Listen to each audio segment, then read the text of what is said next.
Teaching is a job that follows you all the time. You're always thinking about it and always want every day to be better than the last. It feels like there's never enough time in the day.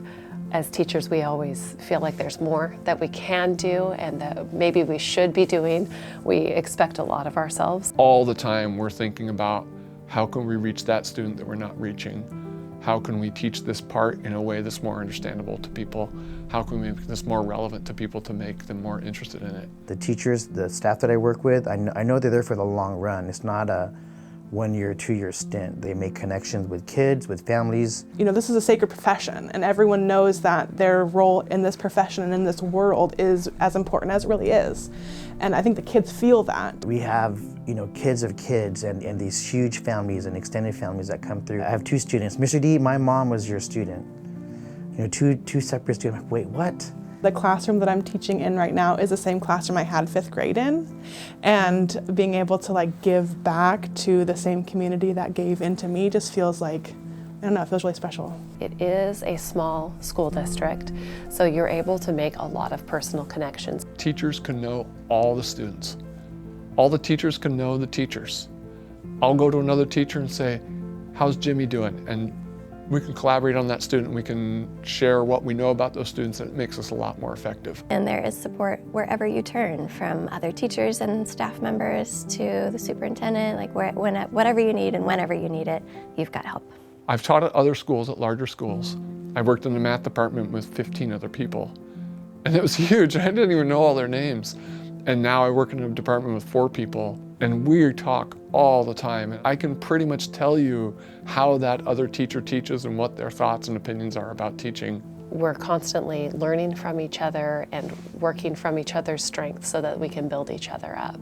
I think we're a pretty progressive district. I think we're really pushing forward hard on doing teaching right.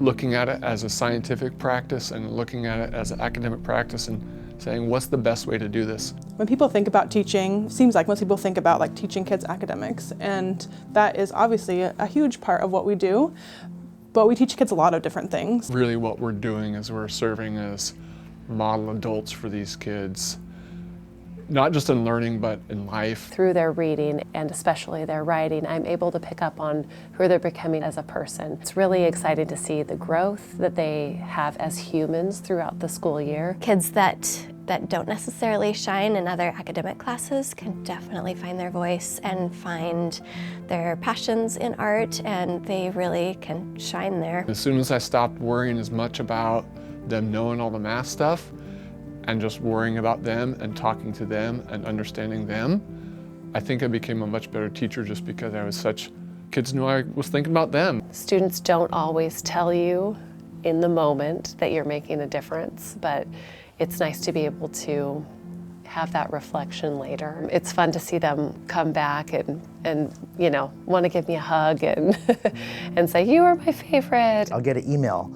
Hey, Mr. D, I'm getting married this date. And I'm like, what do you mean you're getting married? Does your mom know about this? In my mind, they're still 8-year-old kids. But I love that. I love that there's this history with these kids that goes beyond academics, that they feel safe enough to call me 15 years later and want to make a connection. Being Able to help kids realize their potential and realize that they can do hard things when they previously didn't think they could, there's no better feeling. There are some students who you see come in as freshmen and they're just not making it. They're really struggling. And by coaching and by caring and by just nurturing these students through these 4 years, you see them walk out of high school and you go, you're gonna make it. You were not gonna make it when you came in here, and you're gonna make it now. And that's what's really cool. I mean, you can see that it means a lot to see these young people grow into people that are gonna flourish and have a great life.